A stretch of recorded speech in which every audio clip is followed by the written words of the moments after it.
نبی پاک علیہ السلام فرماتے ہیں بے شک صدقہ کرنے والوں کو صدقہ قبر کی گرمی سے بچاتا ہے، اور بلا شبہ مسلمان قیامت کے دن اپنے صدقے کے سائے میں ہوگا۔ جب سایہ نہیں ہوگا، جب بہت گرمی ہوگی، جب بڑی تپش ہوگی، سوچو صدقہ کرنے والا کتنا خوش نصیب ہے، اور وہ اور خوش نصیب ہے جو روزانہ کچھ دنوں کے بعد جب موقع ملتا ہے دیتا ہی رہتا ہے، میرا سایہ بڑا ہو جائے، میں اس گرمی میں کہیں تپش پہ مارا نہ جاؤں۔ اگر اس نیت سے صدقہ دو کہ مولا کریم قیامت کے دن کی گرمی سے بچا لیجیے، تو انشاءاللہ صدقہ دینے کا لطف بھی اور آئے گا۔ یا الہی گرمی محشر سے جب پھڑکے بدن دامن محبوب کی ٹھنڈی ہوا کا ساتھ ہو، یا الہی جب زبانیں باہر آئے پیاس سے ساقی کوثر شہے جود و عطا کا ساتھ ہو۔ اے میرے بیچ اسلامی بھائیوں، صدقہ دینے میں بڑی جس کو کہنا خوشی دلی کے ساتھ آگے بڑھ بڑھ کر ان موقعوں سے فائدہ اٹھانا چاہیے۔ صدقہ عمر میں اضافے کا بھی باعث بنتا ہے۔ جی ہاں، بڑا کمال کا واقعہ ہے۔ حضرت عیسیٰ علیہ السلام کے زمانے میں ایک دھوبی تھا، لوگوں کے کپڑے آپس میں تبدیل کر دیتا تھا، تو لوگوں نے حضرت عیسیٰ علیہ السلام کو اس کے بارے میں بتایا کہ حضور یہ بندہ بڑا گڑبڑ بندہ ہے، سب کے کپڑے ملا دیتا ہے، تو آپ جو ہے اس بندے کے لیے کچھ کیجئے۔ آپ نے اللہ کی بارگاہ میں اس کی ہلاکت کی دعا کر دی۔ وہ بندہ دھوبی اپنے معمول سے گھر سے نکلا، اس کے پاس 3 روٹیاں تھیں۔ ایک سائل آیا تو اس نے ایک روٹی اسے دے دی۔ سائل نے دعا دی، اللہ تعالیٰ تجھ سے آفات سماویہ یعنی آسمانی آفتیں سے تجھے بچا لے۔ دھوبی نے اس دعا سے بڑا متاثر ہوا، ایک اور روٹی دے دی۔ اس سائل نے دعا کی کہ اللہ تعالیٰ تجھے جملہ آفتوں سے محفوظ رکھے۔ اس نے تیسری روٹی بھی دے دی، تو دھوبی سے اس سائل نے دعا کی اللہ تعالیٰ تجھے توبہ کی بھی توفیق عطا فرما۔ اب ایک بڑا سانپ جو ہے اس کی گٹھڑی میں داخل ہو چکا تھا، کیونکہ اب اس کی ہلاکت کی دعا ہو گئی تھی۔ اس سانپ کی گویا قدرتی یہ ڈیوٹی لگائی گئی تھی کہ اس دھوبی کو کاٹنا ہے۔ جب دھوبی کپڑے لینے کے ارادے سے اس نے گٹھڑی کے اندر ہاتھ ڈالا تو فرشتے نے اس سانپ کو لوہے کی ایک لگام ڈال دی، اور وہ دھوبی سلامتی کے ساتھ واپس آ گیا۔ دھوبی کو پتہ ہی نہیں چلا کیا ہوا ہے۔ لوگوں نے حضرت عیسیٰ علیہ السلام سے عرض کی کہ اے روح اللہ، دھوبی تو صحیح سلامت واپس آ گیا، آپ نے تو اس کی ہلاکت کی دعا کی تھی، آپ تو اللہ کے نبی ہیں، ذرا سنو۔ حضرت عیسیٰ علیہ السلام نے اس دھوبی کو بلایا، فرمایا بتاؤ تم نے کون سی بھلائی کی ہے؟ کہتا 3 روٹیاں تھیں، تینوں اللہ کی راہ میں صدقہ کی، اور وہ مجھے فقیر جو تھا وہ ہاتھ اٹھا کر جھولیاں اٹھا کر دعائیں دیتا رہا۔ تو آپ علیہ السلام نے اس سانپ سے پوچھا کہ تم نے اسے قتل کیوں نہیں کیا؟ تو سانپ نے عرض کی اے اللہ کے نبی، اللہ عز و جل نے آپ کی دعا قبول فرما لی تھی اور مجھے اس کو ہلاک کرنے کے لیے بھیجا تھا۔ جب اس دھوبی نے سائل کو صدقہ دیا تو ایک فرشتے نے آ کر مجھے لوہے کی لگام ڈال دی۔ جب لوگوں نے بات سنی، دھوبی نے یہ بات سنی، اسے بڑا تعجب ہوا کہ اتنا گناہگار میں، لوگوں کو اتنی تکلیف پہنچانے والا، صرف ایک نیکی کی اور مجھے آفت سے بچا لیا گیا۔ اس دھوبی نے توبہ کر لی، کیونکہ اس سائل نے توبہ کی بھی دعا کی تھی۔ تو پتہ یہ چلا آفتوں سے بچنا چاہتے ہیں، مصیبتوں سے بچنا چاہتے ہیں۔ آج کل تو کرونا وائرس کا زمانہ ہے، بلاؤں کا زمانہ ہے، ارے اس میں تو زیادہ صدقہ دینا چاہیے، اپنے نام کا بھی، بچوں کے نام کا بھی، فیملی کے ہر فرد کے نام پر صدقہ نکالتے رہیں کہ یا اللہ صدقے کی برکت سے ان بلاؤں ان وباؤں سے بچانا۔ ارے وباؤں سے، بلاؤں سے، آنے والی مصیبتوں سے صدقہ کیسے بچاتا ہے کہ سنیے، ایک شخص سیدنا ابو ہریرہ رضی اللہ تعالیٰ عنہ کی بارگاہ میں حاضر ہوا، کہنے لگا حضور میرا بیٹا سمندری سفر پر گیا ہے، آپ اس کے لیے دعا فرمائیں۔ آپ رضی اللہ تعالیٰ عنہ نے فرمایا اس کی طرف سے صدقہ دو، سفر پر جایا کرو نا، صدقہ دے کے جایا کرو، بیٹا یا فیملی کا کوئی فرد سفر پر ہے، صدقہ دو کہ خیر سے واپس آ جائے۔ سیدنا ابو ہریرہ رضی اللہ تعالیٰ عنہ نے فرمایا سمندری سفر پر ہے، اس کے لیے صدقہ دو۔ اس وقت سمندر میں موجیں اٹھ رہی تھی، یہاں باپ اور حضرت ابو ہریرہ رضی اللہ تعالیٰ عنہ میں گفتگو ہو رہی ہے، عین اسی وقت ادھر سمندر میں موجیں اٹھ رہی تھی، جہاز ڈوبنے کے قریب تھا، ادھر اس کے والد نے اللہ کی راہ میں صدقہ دیا، اور وہاں کہنے والے کو کہتے ہوئے سنا گیا اے سواروں تمہارے لیے سلامتی ہے، بے شک اللہ تعالیٰ نے فدیہ قبول فرما لیا۔ بیٹا سفر سے واپس آیا، اپنے والد کو سارا واقعہ سنایا کہ جہاز موجوں میں تھا، قریب تھا کہ ڈوب جاتا، مگر پھر ایک ندا آئی کہ تمہارے لیے جو صدقہ دیا گیا ہے وہ قبول کر لیا گیا ہے۔ تو اے میرے بیچ اسلامی بھائیوں، میں نے آپ کو احادیث بھی سنائی ہیں، آپ کو واقعات بھی سنا رہا ہوں کہ صدقہ بلاؤں کو ٹالتا ہے، صدقہ بیماریوں کو ٹالتا ہے۔ آپ میں نبی پاک علیہ الصلوۃ والسلام کی زبانی ایک خوبصورت واقعہ آپ کو سناتا ہوں۔ پیارے آقا علیہ الصلوۃ والسلام نے ہی یہ واقعہ صحابہ کرام کو سنایا۔ واقعہ کیا ہے؟ میرے آقا فرماتے ایک عورت کے منہ میں لقمہ تھا، کھانا کھا رہی تھی، ہاتھ میں لقمہ اور منہ میں ڈال لیا، اتنے میں دروازے پر ایک سائل آیا۔ وہ عورت کیسی توکل والی، کیسی صدقہ دینے والی، کتنا اللہ کی راہ میں خرچ کرنے والی تھی کہ وہ لقمہ اس نے منہ سے روکا اور سائل کو دے دیا کہ یہ کھا لے، میں بھوکی ٹھیک ہوں، یہ بیچارہ غریب ہے، دے دیا اسے۔ چھوٹی سی بات تھی، ایک لقمہ کیا ہوتا ہے؟ کچھ لوگ ہی کہتے ہیں پیسے ہی تھوڑے جیب میں، 5 10 15 روپے 50 روپے 100 روپے کے صدقے سے کیا ہوگا، میں تو خود غریب ہوں۔ سنو ایک ہی لقمہ تھا نا، دیگ نہیں تھی بریانی کی، ایک ایک لقمہ تھا. اور یہ واقعہ سرور کائنات علیہ السلام اپنے صحابہ کو سنا رہے ہیں. فرمایا وہ لقمہ اس عورت نے روکا اور فقیر کو دے دیا. اب اس عورت کے کچھ عرصے بعد بچے کی ولادت ہوئی. بچہ تھوڑا سا بڑا ہوا, باہر ماں کے ساتھ چلنے لگا, گھومنے پھرنے لگا. تو باہر گیا تو ایک بھیڑیا آیا, اور بھیڑیا آ کر اس کے بچے کو اس نے منہ سے پکڑا اور بھاگ. ماں پیچھے بھاگ رہی, میرا بیٹا میرا بچہ, اور بھیڑیا آگے بھاگ رہا ہے. اللہ اکبر. اللہ تبارک و تعالی نے ایک فرشتے کو حکم دیا کہ بھیڑیے کے پیچھے جاؤ, اس کے منہ سے بچہ چھین کر لاؤ اور اس کی ماں کے حوالے کر دو, اور ماں کو کہہ دینا اللہ عز و جل نے تم پر سلام بھیجا ہے اور فرمایا ہے کہ یہ لقمے کے بدلے لقمہ ہے. بات آئی سمجھ میں؟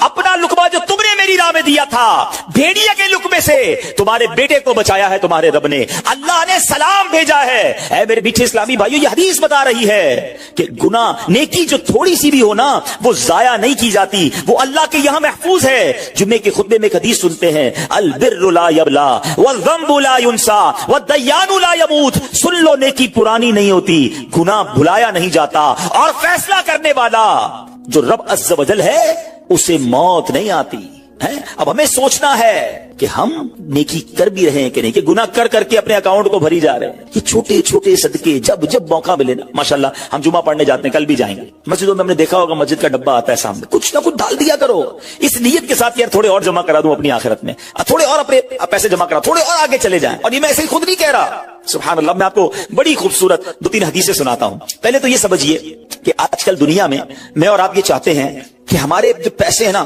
سیکیور رہیں. آج کل بڑا عجیب معاملہ ہے, اچانک آگ لگ جاتی ہے, کسی کے پیسے چوری ہو جاتے ہیں, لوگ پریشان رہتے ہیں, سیکیورٹی مل جائے. ٹھیک ہے, تو میں آپ کو ایک حدیث سنانے جا رہا ہوں. نبی پاک علیہ الصلوۃ والسلام فرماتے ہیں, اللہ کے حبیب علیہ الصلوۃ والسلام فرماتے ہیں کہ رب عز و جل فرماتا ہے, یعنی یہ حدیث قدسی ہے. اللہ فرماتا ہے, اے ابن آدم, اپنے خزانے میں سے میرے پاس کچھ جمع کر دے, اپنے پیسوں میں سے کچھ پیسے میرے پاس جمع کر دے. میں حدیث کا خلاصہ عرض کر رہا ہوں. نہ جلے گا, نہ ڈوبے گا, نہ چوری کیا جائے گا.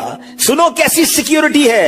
انشورنس آج کل لوگ کراتے ہیں جس میں بعض اوقات حرام انشورنس ہوتی ہے. میں آپ کو سبحان اللہ ایک ایسی گارنٹیڈ مدنی انشورنس بتا رہا ہوں کہ رب فرما رہا ہے, اللہ فرما رہا ہے, اپنا مال میرے پاس جمع کرا دے, نہ جلے گا, نہ ڈوبے گا, نہ چوری ہوگا.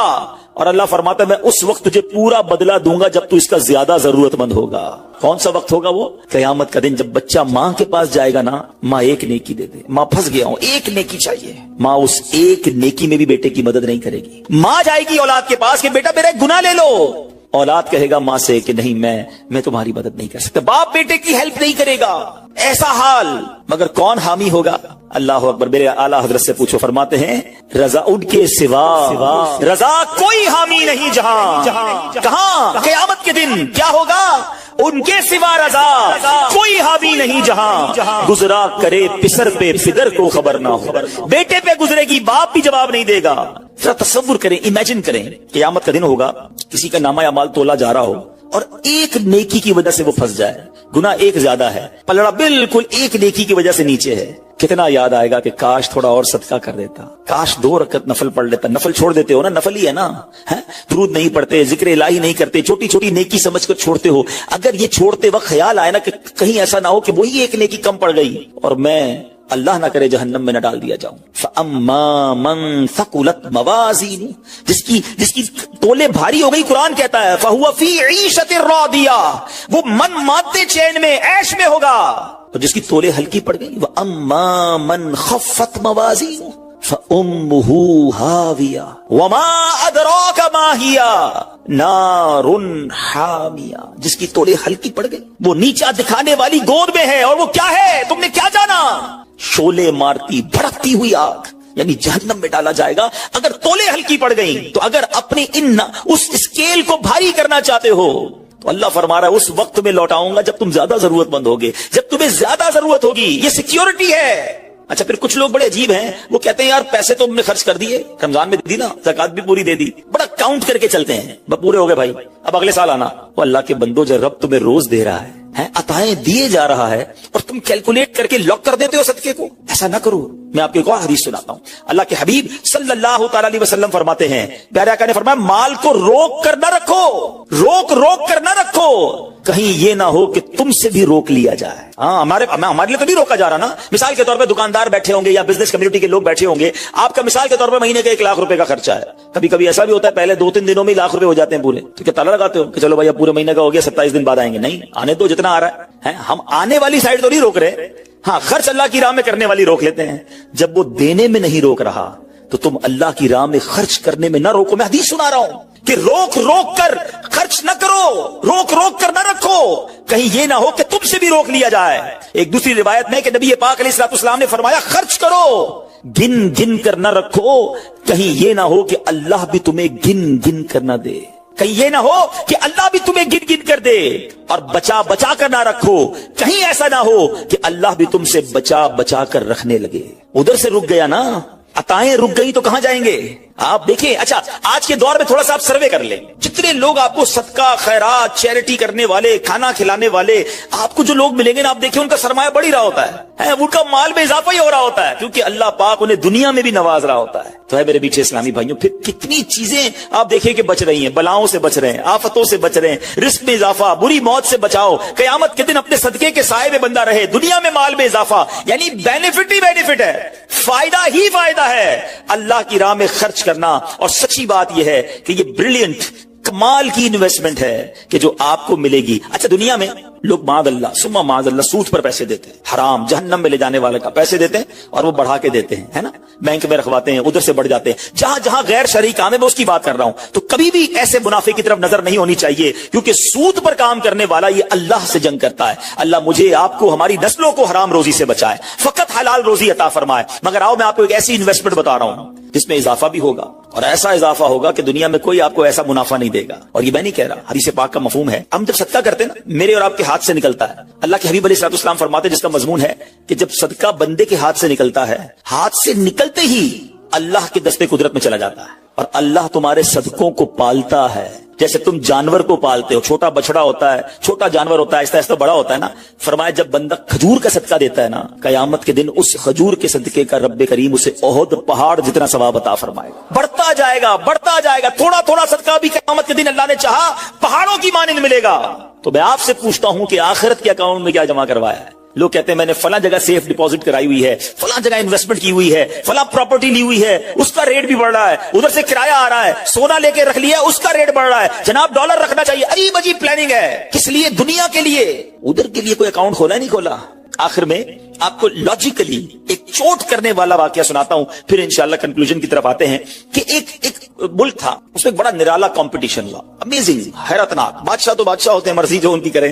بادشاہ نے اعلان کر دیا جناب پورے ملک میں چیک کرو سب سے بڑا بے وقوف کون ہے, اس کو تحفہ دینا. عقل مندوں کے مقابلے تو سنے تھے, بے وقوف کا مقابلہ. چلے جناب شروع ہو گئے مقابلے. عجیب عجیب بے وقوف آتے تھے, اپنے کرتب دکھاتے, اپنی باتیں دکھاتے. وزیر تھے جو ٹیسٹ کرتے کرتے کرتے آخرکار ایک بندہ ایسا تھا جس سے بڑا بے وقوف پورے ملک میں نہیں تھا, بادشاہ کے سامنے کھڑا کر دیا. بادشاہ سلامت بڑے تجربے کیے, بڑے ٹیسٹ کیے, he is the biggest fool of our country, یہ ہمارے ملک کا سب سے بڑا جو ہے نا بے وقوف. بادشاہ نے کہا چیک کر لیا, چیک کر لیا. بادشاہ نے اپنی مالا اتاری سونے جواہرات کی, اس بے وقوف کو پہنا دی. بے وقوف بڑا خوش گھر آیا. تھوڑے دن ہوئے تو بے وقوف کو پتا چلا کہ بادشاہ سلامت بڑے بیمار ہیں, بڑے زیادہ بیمار ہو گئے. اچھا میں بھی جاؤں گا دیکھنے. تھا تو بے وقوف نا, سمجھ تو پڑتی نہیں تھی. چلا گیا بادشاہ کے پاس, کہا بادشاہ سلامت کیا حال ہے آپ کو, سنائیے. سنا بڑے بیمار ہو گئے ہیں. بادشاہ بہت زیادہ بیمار تھا, آخری لمحات تھے, کہتا ہے بس اب تو اس جہان کو چھوڑ کر جا رہا ہوں. اچھا بے وقوف کہتا ہے بادشاہ کو, اچھا کہیں اور جا رہے ہیں, کہاں جا رہے ہیں؟ اس کو یہ بھی پتا تھا کہ مرنا بھی ہوتا ہے, بے وقوف جو تھا. تو بادشاہ کہتا ہے میں اس دنیا کو چھوڑ کے دوسری دنیا میں جا رہا ہوں. تو بادشاہ سلامت یہ بتائیے کہ ادھر میں دیکھتا ہوں آپ کا بہت بڑا محل ہے, بیوٹیفل بیڈ رومز ہیں,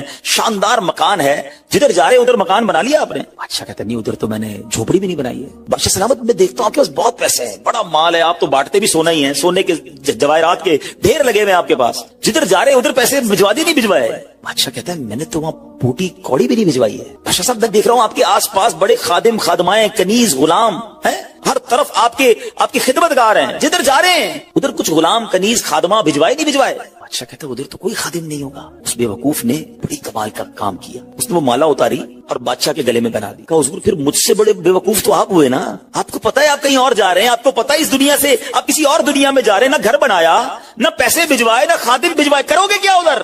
بس تو یہ حکایت ہے, مگر سچ بتاؤ یہ کتنی بڑی چوٹ ہے. شاید جتنے لوگ مجھے یہاں سن رہے ہیں سب گھر میں ہی رہتے ہیں, جھوپڑی میں یا روڈ پہ کوئی نہیں سوتا ہوگا. دنیا میں جو مجھے سن رہے ہیں بہت سو کے پاس مکانات ہیں, مگر کیا جنت میں گھر بن گیا؟ ادھر سے تو جانا ہی ہے نا, تھوڑے دن رہ گئے. جی ہاں تھوڑے ہی دن رہ گئے. ہمیں نہیں پتا کہ آج کا دن اور آج کی رات بھی زندہ رہیں گے کہ نہیں, لیکن جیسے ہی آنکھیں بند ہوئی, جیسی سانسیں ختم ہوئی, ادھر کیا ہے میرے پاس؟ ادھر تو گھر میرا نہیں, پرایا ترکا. کیا کہتے جیسے ہی میری اور آپ کی آنکھیں بند ہوں گی نا حساب کتاب شروع ہو جائے گا. یہ بیٹے کو کتنا ملے گا, بیٹی کو کتنا ملے گا, بیوی کو کتنا, جناب رشتہ دار سارے حساب کتاب لے کے بیٹھ جائیں گے. میرا کچھ بھی نہیں بچنا. بلکہ کتابوں میں لکھا کہ جب انسان مرتا ہے نا, قبر میں جاتا ہے, تو گھر والے کہتے ہیں میت نے پیچھے کیا چھوڑا, فرشتے کہتے ہیں میت نے آگے کیا بھیجا ہے. بتاؤ نا کیا بھیجا ہے ادھر گھر ریڈی ہے کہ نہیں, ادھر کچھ پیسے, ادھر کوئی ڈپازٹ, جو اللہ فرما رہا ہے اپنا خزانہ میرے پاس جمع کروا, میں تجھے لوٹاؤں گا, میں نے جمع کروایا کہ نہیں. یہ سوچنے والی بات ہے. یہ سب ادھر رہ جائے گا, کتنا کھا لوں گا میں, کتنا پہن لوں گا, جو بڑا ہوا وہ ادھر ہی رہ جانا ہے. ادھر بھیج دوں کیونکہ وہاں اکیلا ہوں گا, میرے اعمال تولے جائیں گے, اور مجھے پتا ہے گناہ ہی گناہ ہے, خطائیں ہی خطائیں ہیں. مارا جاؤں گا, پکڑا جاؤں گا, اگر اللہ صدقہ قبول کر لے, کچھ نیکیاں ایسی کر جاؤں جو آخرت کے اکاؤنٹ میں جمع ہو جائے. اے میرے میٹھے اسلامی بھائیوں, خدا را آج یہ ذہن بنا لیجئے کہ جب بھی اللہ کی راہ میں خرچ کرنے کی باری آئے تو اس کو برڈن فیل نہ کریں, بوجھ فیل نہ کریں, سعادت فیل کریں, محسوس کریں کہ یا اللہ تیری مہربانی, پھر موقع دیا اپنے اکاؤنٹ میں جمع کرانے کا. دنیا میں ہم کسی کو کوئی پیسے دیں کہ بھئی یہ میرے 50,000 روپے ذرا رکھ لو, اور تھوڑے دنوں بعد میں اس کو کہوں یار وہ جو میرے 50,000 تھے اس میں سے 5,000 دے دو, یہ صاحب مجھے 5,000 واپس دے دیں. انہوں نے مجھ پر کوئی مہربانی کی نہیں نا, پیسے میں نے دیے, میرے ہی پیسے تھے, اور 50 میں سے میں نے 5 ہی مانگے ہیں. اچھا میں اس 5,000 پہ اس کو شاباش بھی دوں, تحفہ بھی دوں, خوش بھی ہو جاؤں, تو لوگ کہیں گے کمال ہے یار, اپنے ہی پیسے تھوڑے سے لے کر پھر کس بات کی خوشی ہے, پھر کس بات کا انعام ہے. ٹھیک ہے نا, کوئی کمال نہیں ہے اس بندے کا جس کے پاس ہم پیسے رکھوا کے ہمارے ہی پیسے اس میں سے بھی تھوڑے لے لیں. میرے رب کی شان دیکھیں کہ مال کون دیتا ہے, اللہ دیتا ہے. اچھا اللہ اپنے مال میں سے فرماتے ہیں میری راہ میں خرچ کر لو. اچھا ہم خرچ کر بھی لیں تو کمال کیا کیا, دیا اسی نے تھا. بلکہ مزے کی بات بتائے کہ صرف مال نہیں دیتا, مال تو بہت سو کو دیا ہے, پھر اللہ خرچ کرنے کی توفیق بھی اللہ ہی دیتا ہے. دنیا میں سے بہت سارے لوگ ہیں جن کو اللہ نے بہت دیا ہے, توفیق نہیں دی ہے, اربوں پتی ہیں, زکوٰۃ نہیں نکلتی ہے. نفلی صدقات کی بات تو بعد میں آئے گی نا, جو فرض ہے, جو ضروری ہے دینا, وہ نہیں نکلتا کیونکہ توفیق نہیں ہے, دل نہیں چلتا. سبحان اللہ, مال بھی رب دے, توفیق بھی رب دے, اور بندہ کچھ خرچ کر لے تو انعام بھی ربی عطا فرماتا ہے, جنت کی نعمتیں بھی رب عطا فرماتا ہے. بلکہ ایک جگہ تو رب نے فرمایا قرآن میں ہی, ہے کوئی جو اللہ کو اچھا قرض دے, قرض حسنہ. بڑی عجیب بات ہے کہ یار رب کو قرض کون دے سکتا ہے, جب مال ہی رب نے دیا ہے تو اللہ کا مال ہے. اللہ فرماتا ہے کوئی جو میری راہ میں خرچ کرے, اللہ فرماتا ہے کوئی جو اللہ کو قرض دے. اس کا مطلب کیا ہوا؟ علماء نے بڑی ڈیبیٹ کی اس پر, یہ لفظ قرض کیوں لایا گیا. تو اس کے پیچھے علماء نے جو ریزن بیان کیا کہ دنیا میں جب آپ کسی کو تحفہ دیتے ہیں نا تو واپسی کی امید نہیں ہوتی, اور رکھنی بھی نہیں چاہیے. تحفے کا مطلب تو آپ نے دے دیا نا, گفٹ ہے. کچھ لوگ تو تحفہ دے کر بھی امید رکھ رہے ہوتے ہیں, آج میں نے دیا ہے دیکھو کل کیا دے گا. تحفہ بھی غرض کے ساتھ, تحفہ بھی کنڈیشن کے ساتھ. تحفہ کنڈیشن کے ساتھ نہیں ہوتا. گفٹ دیا تو دیا, اچھے دل سے دیا کرو. لیکن جب آپ قرض دیتے ہیں نا تو آپ کو پتا ہوتا ہے یہ واپس آنا, جبھی تو قرض ہے. آپ تو کنڈیشن بھی لگاتے ہیں, چیک بھی کرتے ہیں, کس کو دے رہا ہوں, واپس دے گا نہیں دے گا. اللہ اکبر. فرمایا جو رب نے قرآن میں فرمایا نا, ہے کوئی جو اللہ کو اچھا قرض دے اور اللہ اس کو پھر بڑھا کے لوٹائے گا. تو اس کا مطلب یہ ہے کہ دینے والا اللہ کی راہ میں یقین رکھے کہ جو میں دے رہا ہوں یہ مجھے ضرور واپس ملے گا, اور جتنا دیا اتنا نہیں ملے گا, اللہ اپنے کرم سے اس کو بڑھا کر واپس لوٹائے گا. کلمہ طیبہ کا ورد کرتے رہا کرو. ہاں یہ بھی ہم نہیں کرتے. پڑھے لا الہ الا اللہ محمد الرسول اللہ صلی اللہ تعالی وسلم. آپ کو پتہ ہے حدیث میں کیا فرمایا؟ افضل الذکر, سب سے افضل ذکر حدیث میں پتہ ہے کیا فرمایا؟ لا الہ الا اللہ. اس کو سب سے افضل ذکر کہا گیا. اب میں پوچھتا نہیں, ہاتھ نہیں اٹھاتا, اپنے دل سے پوچھ لو پورے ہفتے میں کتنی بار کلمہ پڑھا ہے. یار روز ایک تسبیح تو کلمے کی پڑھو. میں ایک بزرگ کا جملہ, اللہ پاک چلے نام بتاتا ہوں, جنت نصیب کرے, بڑے پیارے ہمارے اہل سنت کے عالم دین تھے, حمزہ علی قادری صاحب ہیں رحمت اللہ تعالی علیہ. ان کا ایک جملہ مجھے یاد رہ گیا. وہ بڑا پیارا جملہ کہا کرتے تھے, زبان کو کلمے کا عادی بناؤ, جس دن زبان بھاری ہو جائے گی اس دن بھی تمہاری زبان سے کلمہ جاری ہو جائے گا. آپ کو پتا ہے جب ہم مریں گے نا, سکرات کا جو وقت ہوتا ہے, زبان بھاری ہو جاتی ہے, جملے نہیں نکلتے. دیکھیں زبان کا عادی ہونے کے مطلب سمجھو. مثال دیتا ہوں, موٹر سائیکل پہ, گاڑی میں آپ کہیں جا رہے ہیں, اچانک بریک لگا, سامنے سے کوئی گاڑی آئی اور آپ کی گاڑی نے زور سے بریک لگایا, کیا نکلتا ہے زبان سے؟ اپنے آپ سے پوچھو. کچھ لوگوں کے منہ سے اس وقت گالی نکلتی ہے, اب کچھ نہ کچھ ایسا گندا نکلتا ہے, برا نکلتا ہے. اور الحمدللہ کچھ لوگ ایسے جس کا اس وقت نکلتا ہے یا رسول اللہ, یا اللہ, لا الہ الا اللہ. کیوں؟ یہ جملہ سمجھنا میرا, جو برتن میں ہوتا ہے نا وہی چھلکتا ہے, جس کے اندر گندگی بھری ہونا ہے گندی باتیں, بے حیائی, برے دوست میں بیٹھنا, گالی گلوچ. جب بھی اس کو جھٹکا لگے گا نا, جب بھی اس کو تکلیف پہنچے گی, چونکہ اندر گندگی بھری ہوئی ہے, تو دھکا لگنے پر وہی باہر نکل رہا ہے. جس کے صبح و شام اللہ کے ذکر میں گزرتے ہوں, درود پاک میں گزرتے ہوں, کلمہ پاک میں گزرتے ہوں, اس کو جب بھی دھکا لگے گا اس کے منہ سے انشاءاللہ درود پاک ہی نکلے گا, کلمہ پاک ہی نکلے گا. اب آپ کی مرضی ہے برتن میں کیا بھرنا ہے, کیسے دوستوں میں بیٹھنا ہے, کیسی گیدرنگ میں بیٹھنا ہے, اور بھرنا کیا ہے اپنے اندر. اپنے برتن کو اچھا بھرو, روز کلمہ پڑھتے رہا کریں. ایمان کی حفاظت کا ایک ذریعہ یہ بھی ہے کہ بندہ کلمہ پاک کا ورد کرتا رہے, تاکہ جب میری زبان بھاری ہو, سکرات کا عالم ہو, تو زبان سے کلمہ جاری ہو جائے. اللہ سے دعا کرتا ہوں مولا مرتے وقت ہمیں کلمہ نصیب کرنا. گالی دیتے ہوئے, بری بات کرتے ہوئے, حرام دیکھتے ہوئے, حرام سنتے ہوئے ہمیں موت نہ آئے. ہاں, تو جو فلمیں ڈرامے دیکھتے ہیں جن کی گاڑی میں بھی میوزک چل رہا ہوتا ہے, سوچو یار, اپنے گاڑی کے ایکسیڈنٹ ہوتے ہوئے دیکھا, لوگوں کو مرتے ہوئے دیکھا, تمہیں شرم نہیں آ رہی؟ خدا نہ خواستہ اس حال میں چلے گئے تو کیا ہوگا؟ گانے سنتے سنتے دنیا سے جاؤ گے. لوگوں کو شرم نہیں آتی, جہاز کے اندر فلمیں دیکھ رہے ہیں. ارے جہاز تو جب پرخچے اڑ جاتے ہیں انسان کے, بندہ ادھر توبہ کرے. شراب پیتے ہیں, میں نے دیکھا ہے, کیونکہ فری ملتی ہے, تو جو کبھی نہیں پیتا وہ بھی پی رہا ہوتا جہاز میں. توبہ توبہ توبہ. تمہیں کیا ہو گیا یار؟ مطلب جدھر گناہ کا موقع ملے کر لینا ہے. ہم مسلمان ہیں, ہماری کوئی باؤنڈری ہے؟